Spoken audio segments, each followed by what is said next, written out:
you have to first of all move into a state of relaxation and then bring up the image of the person who has hurt you.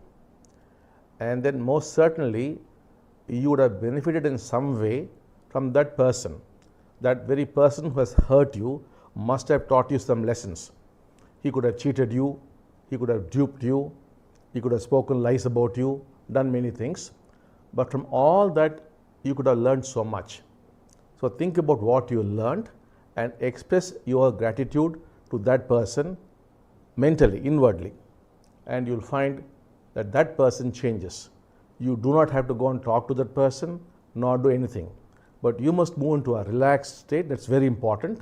Hold that picture, make all the points where you have learned from the other person, from all the bad things he did, what all you have learned.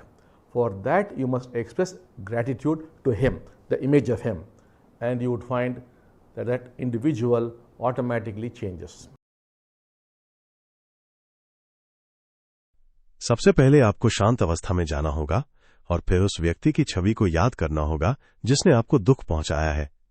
निश्चित रूप से आपको उस व्यक्ति से किसी न किसी रूप में लाभ हुआ होगा जिसने आपको दुख पहुंचाया है। उसने आपको कुछ सबक जरूर सिखाए होंगे। उसने आपको धोखा दिया होगा, छल किया होगा, आपके बारे में झूठ बोला होगा और भी बहुत कुछ किया होगा, लेकिन इन सबसे आपने बहुत कुछ सीखा होगा। इसलिए आपने जो सीखा है उसके बारे में सोचें और मन ही मन उस व्यक्ति के प्रति कृतज्ञता व्यक्त करें। आप देखेंगे कि वो व्यक्ति बदल जाता है। आपको उससे जाकर बात करने या कुछ करने की जरूरत नहीं है, बस आपको शांत अवस्था में जाना होगा। यह बहुत महत्वपूर्ण है। उस छवि को याद रखें, उन सभी बिंदुओं पर विचार करें जहां आपने उस व्यक्ति से सीखा है। उसके द्वारा किए गए सभी बुरे कामों से आपने क्या सीखा है। इसके लिए आपको उसके प्रति, उसकी छवि के प्रति कृतज्ञता व्यक्त करनी होगी और आप पाएंगे कि वो व्यक्ति स्वयं ही बदल जाता है।